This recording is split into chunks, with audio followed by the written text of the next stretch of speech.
Shalom, this is Cecily Routman, the Jewish Pro-Life Foundation. We're starting our Jewish Pro-Life broadcast again. There's been so much I wanted to talk about.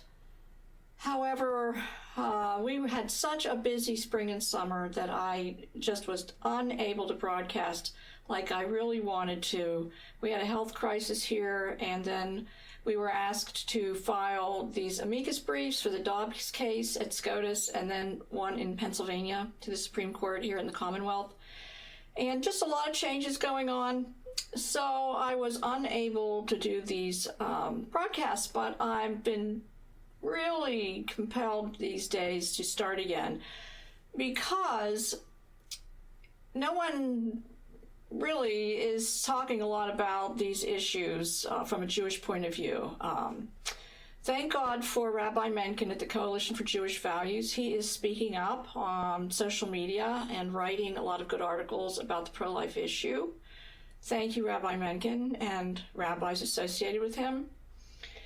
However, there's just so much that needs to be said that isn't being said, and I just, like from the very beginning of our work in 2006, I was waiting for some Jewish person to be doing these kinds of media broadcasts or something to tell the world that Judaism is the original pro-life religion, that, it was the first religion in human history to sanctify human life from conception, and the first religion in human history to prohibit child sacrifice. And somehow or another, because of propaganda over many, many decades and disengagement from Torah values and life-affirming principles in our tradition, we now have a majority of Jews, 83, 86, God only knows, now we have a lot more, even modern Orthodox, subscribing to this view that Judaism is a baby-killing cult and that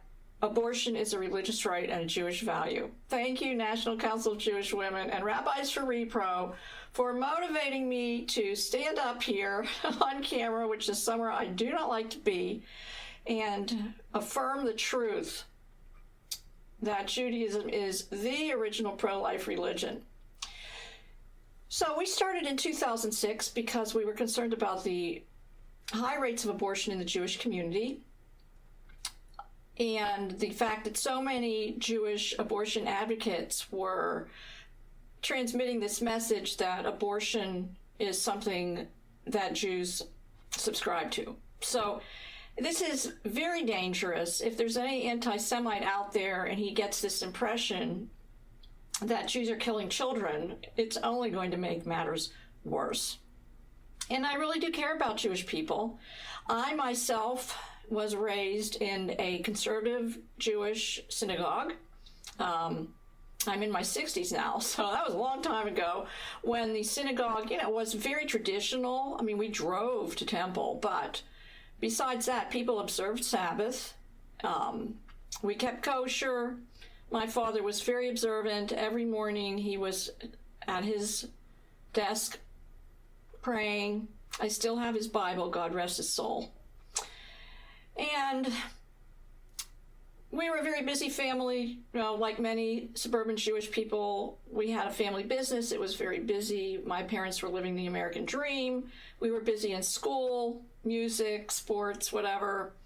I was bat mitzvahed, and I became disengaged from Judaism in my teens. This is very normal behavior, much to the dismay of my father, God rest his soul. My mother was rather agnostic. May her memory be a blessing. Her forthright Brooklyn attitudes, which as a youngster embarrassed me, are standing me in good stead. I have become very outspoken about matters that are important to me, and I have become fearless in sharing them, which is, why I'm here. So thank you, Dorothy. Thank you, Dorothy. I was neutral on the subject of abortion. I was a shy young adult, let's put it that way. I wasn't dating, and I just, didn't think I'd ever end up needing to have an abortion. So I decided just to remain neutral and make no judgments on the many, many, many women at the University of Pittsburgh in the 70s that were, like, there was a revolving door from the University Health Center to the abortion clinic. And I just watched them, and I didn't make a judgment. And fast forward years later, I was in my 40s, and I was listening to a broadcast of National Public Radio about the review at the Supreme Court on the ban of partial birth abortion. And I heard a Jewish woman on that program, and she was insisting that she had a right to an abortion, whether it be a partial birth abortion or not, and that as a Jew she had that religious right, and as an American she had that civil right. And I felt very uncomfortable when I was listening to her because, well, for one thing, growing up, the only thing we'd ever heard about abortion was that when the baby started to be born, it was equal in value to its mother and you couldn't kill it then. And obviously this woman's opinion was contrary to that very liberal approach. I was also mortified because everybody listening to that program would think that all Jews believed like she did. There was no pro-life Jewish voice that National Public Radio could interview for that program. And I looked around for a Jewish pro-life voice in the public square or coming out of some synagogue somewhere, and I couldn't find an organized group, although I did find some rabbis and some Orthodox Jews that were active in the pro-life movement. They would go to the March for Life every year in Washington, D.C., or they had opinions that I found online of a pro-life bent. One of those rabbis was Rabbi David Novak at the University of Toronto. And when I contacted him, he offered to be on our board of directors. Thank you, Rabbi Novak. He's now our vice president. He's been with us from the beginning. We incorporated as a 501c3 educational foundation, private, family funded. I didn't think I was going to get much financial support from the pro-abortion Jewish majority, so I didn't try to do that. And we've done okay over the last, from 2006 to 2021. I have to say that I was not discouraged at the beginning. Because we were not Orthodox, we were not able to access Orthodox Jewish media and organizations. And because we were pro-life, we could not access established, more secular Jewish organizations in order to promote our message. But little by slowly, and with the help of the World Wide Web, and despite so many mistakes that I've made along the way, we are now, thankfully, thank you Hashem, accepted by more Orthodox and more Jewish media. So I have to give a shout out to Elliot Resnick, former editor at the Jewish Press, who was the first editor to publish our educational flyers, and we still do purchase a quarter-page ad there every month.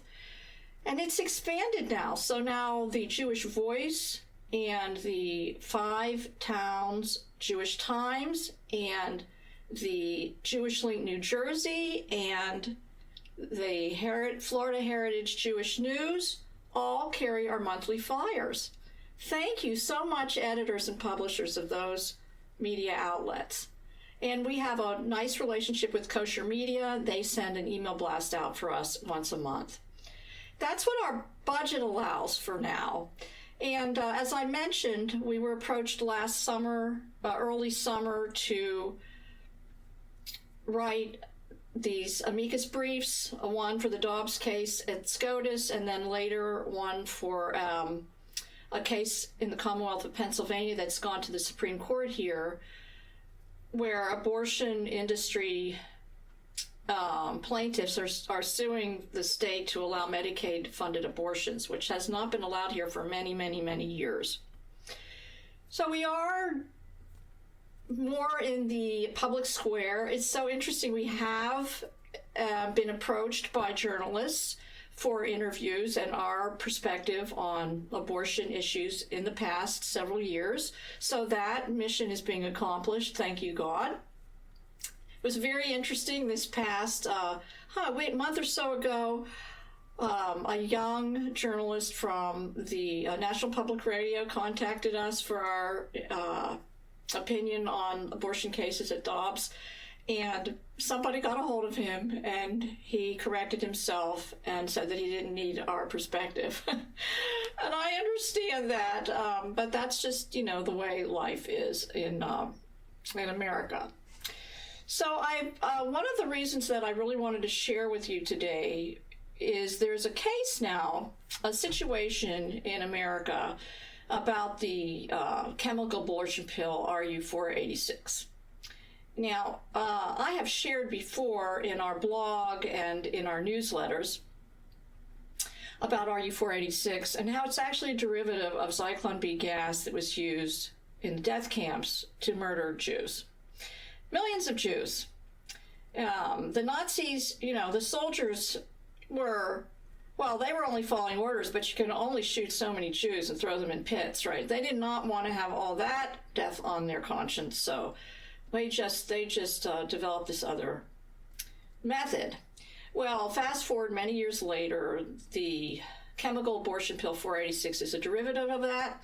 And it's become very, very much more popular now because, the profit margin on those pills is amazing. I mean, I was looking online yesterday, and because of now, of course, you can buy them online. This is what I wanted to share about. Anyway, the prices range from one pill like $2.99, $3.99, $4.99. I mean, $300, $400, $500 for a pill or two to murder your child at home and bleed out in your bathroom.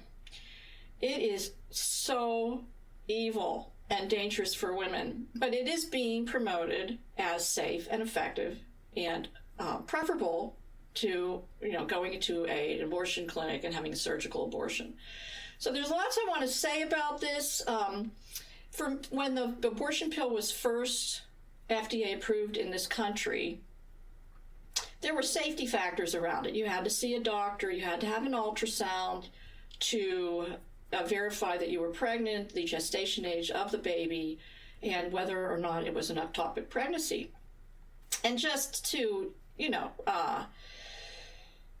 assess your basic medical status and health status before you had an abortion. And these pills are extremely dangerous. So if you're compromised in any way, it's very easy to get sick and die. And during COVID lockdowns 2 years ago, the abortion industry pressured the FDA, who is, we've all learned in the last year or two that they're very corrupted. They were pressured and to drop those safety protocols so that women could just get their abortion pills through telemedicine. They just have to call the doctor and go on it or Zoom in, I suppose, and get the prescription. And then the pharmacy would deliver that, or they would go to the pharmacy and get the pills. And I must say, the first pill is the RU486. That's basically the poison in that pill destroys the placenta, and so the baby is basically starved to death. And then the other pill is a pill to initiate contractions so the woman miscarries. Now, what's happened recently is that the FDA has now permanently omitted those safety factors. So moving forward now, one can just buy abortion pills through the mail. It's called murder by mail. And because abortion clinics were called abortion mills, now we have pill mills. And so it's extremely dangerous. I was listening to the very good Christian podcaster named Seth Gruber. He grew up in a Christian pro-life family. He cites Old Testament, a lot of Old Testament references for his pro-life work. And he mentioned, I was listening to his podcast the other night, that the American Association of OBGYNs, as compared to the American Association of Pro-Life OBGYNs, the regular group that is very pro-abortion, because of course they make a lot of money doing abortions, they said that 50% of women actually miscalculate how long they've been pregnant. And so the abortion pill was first, just for 7 weeks. It was only just first approved for 7 weeks. Then it went 8 weeks, 9 weeks, 10 weeks, 12 weeks. And if a woman miscalculates her gestational age of her baby and she's, 13, 14, 15 weeks pregnant, this is really dangerous. And, women are dying from this. So what really, really, of course, demoralizes a Jew who is pro-life is that the person pushing the abortion pill agenda in this country is a Jewish man. And I'm going to just share this article with you about Dr. Daniel Grossman. Let's see. Let me just... Okay, let's see. Mr. Grossman here. So this is Dr. Grossman, and the article is from Live Action. ER doctors should falsify records to hide abortion pill complications in a post-Roe era, suggests media's favorite abortionist. Yes. So this is Dr. Daniel Grossman, and I have written about him before. Dr. Daniel Grossman, an abortionist leading the charge to expand access to the abortion pill, recently suggested that emergency doctors should avoid documenting abortion pill complications to hide information from law enforcement in a potentially post-Roe environment. And it's a very interesting article. It goes on to say that because abortion industry profiteers are anticipating Roe v. Wade being overturned, and we hope it is, but who knows? They want to be able to make a profit and get their product to women in states that are banning abortion. And if it's known how many women have complications or even die from this very dangerous medicine, then it's going to be harder for them to get their profits realized. So Grossman, who recently advocated for the idea of shipping women or teens abortion pills in advance of a verified pregnancy, suggested that it would be helpful to instruct emergency room doctors what to or not to document in medical records to protect patients from potential prosecution in states that might ban abortion or restrict access to the abortion pill. Now, it's obvious from this statement that abortionists are not required in many states to have privileges at local hospitals. Further on in the article, it talks about who is Dr. Daniel Grossman. Okay.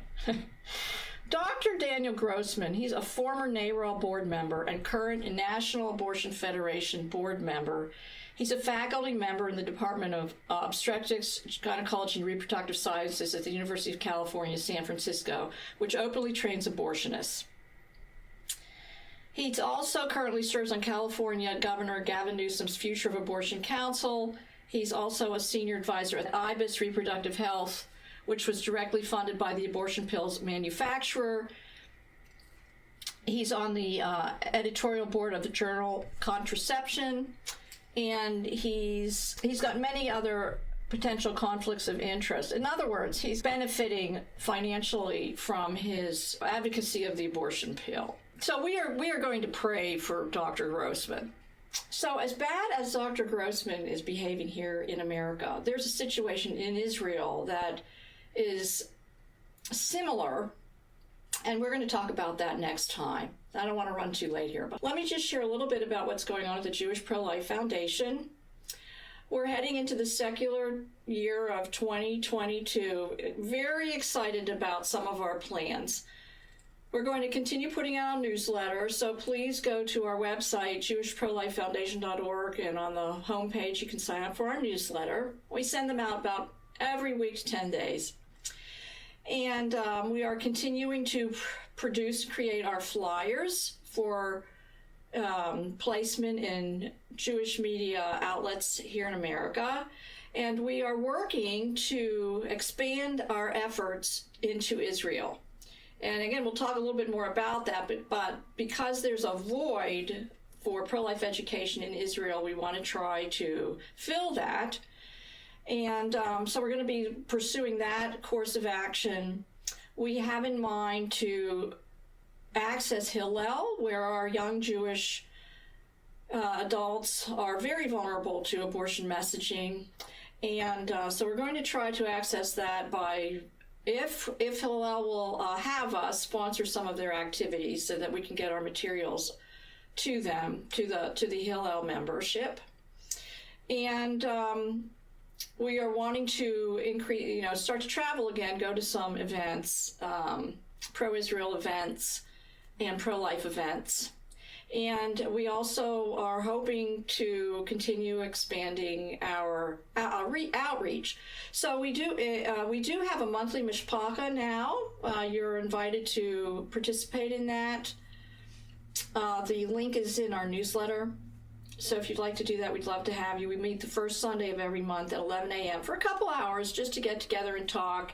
It's been really nice. So many pro-life Jews are isolated and really can't share how they feel or what their experiences have been. So we get together and do that. Everything's private. So what we're doing is we are also in the midst of classifying our foundation to a public charity, because we are going to need more funds in order to bring our message to Israel and to Hillel.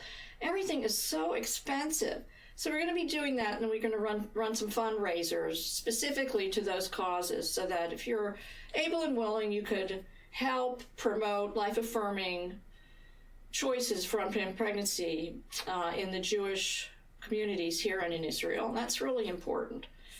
And lastly, we're going to be broadcasting these shows. So I really thank everybody for listening. Please share the video and feel free to comment. I'll be looking at the comments. Thank you very much. God bless you. And shalom, peace to everybody. Peace to our allies in the Jewish community and in the Christian and Gentile communities, the secular communities. Peace to our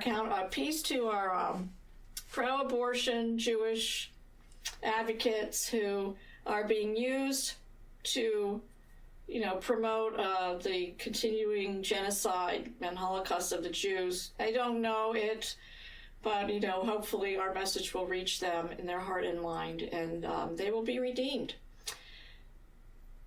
Have a great day. We'll see you soon. Bye-bye.